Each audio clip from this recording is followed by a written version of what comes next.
Welcome again guys to my channel. This is Janely Danyo. At sa video kong ito, ipapakita ko po sa inyo ang actual video po regarding po sa skills assessment po sa MOVEit.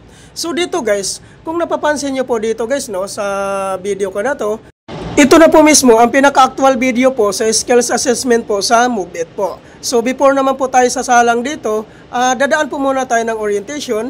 Then after ng orientation po so magsasample po dyan si trainer po bago po tayo sasalang dito sa sa skills assessment po. Susundin lang po natin guys kung ano po mga instruction po dito ni trainer, kung ano pong dapat natin gawin bago po tayo sasalang dito sa skills assessment na ito.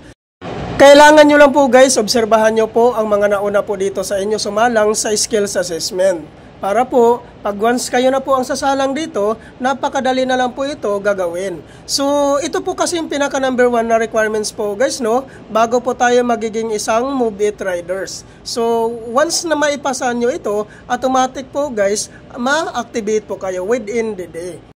Kung hindi ka naman po pumasa guys sa una mong attempt, so meron pa naman pong second chance. May retake pa po.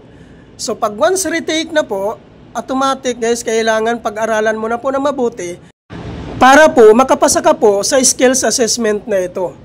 So iwasan mo pong maging kabado. Kailangan focus ka lang po. Kailangan i-enjoy mo lang kung ano po yung ginagawa mo po sa pagsalang sa skills assessment na ito. Kung sakali naman po guys, hindi ka po makapasa sa retake, so may chance pa naman po.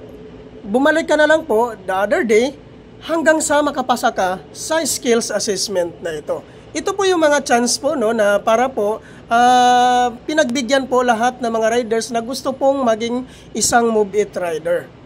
Kailangan nyo lang po talaga mag-focus po kung ano po yung ginagawa mo dito sa skills assessment po.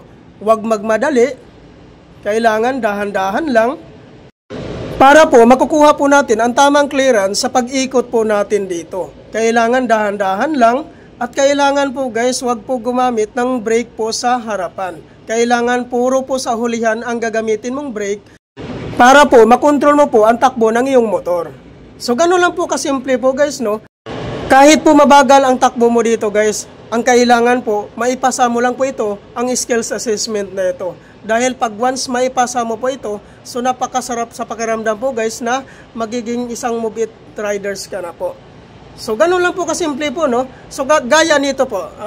Ito po yung i-observe nyo talaga, So, ayan, kahit napakabagal niya, so, kahit naman po tumukod tayo, basta hindi lang po madalas ang pagtukod natin.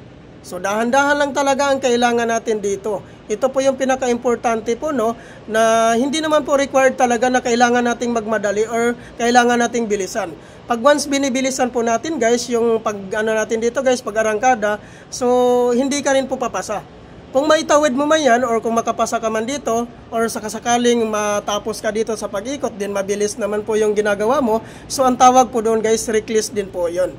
So kailangan lang po natin ng mabagal, dahan-dahan, para po malagpasan po natin itong challenge na ito.